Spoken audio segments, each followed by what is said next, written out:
August 15 ଆସିଲେ ମନେ ପଡ଼େ ଆମ ସ୍କୁଲ କଥା, ଆମ ମା ବାପାଙ୍କ କଥା ମନେ ପଡ଼େ।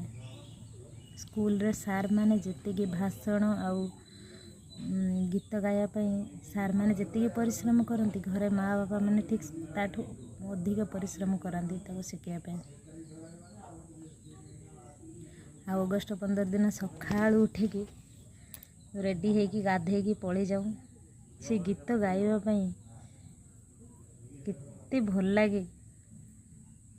ଆଉ ଶେଷରେ ସାର୍ମାନେ ଭାଷଣ ଦିଅନ୍ତି, ବୁନ୍ଦିଆ ଦିଅନ୍ତି, ଆମେମାନେ ତାକୁ ସ୍କୁଲରେ ଖାଇଦେଉ। କିନ୍ତୁ ଆମର ଯେଉଁ ପିଲା ସିଏ ତାକୁ ସ୍କୁଲରେ ଖାଇବେନି, ସେ ଘରକୁ ନେଇ ଆସନ୍ତି। ଆଉ ଏବେ ଆମର ସେ ସମୟ ଆସିଛି, ଆମେ ଆମ ପିଲାମାନଙ୍କୁ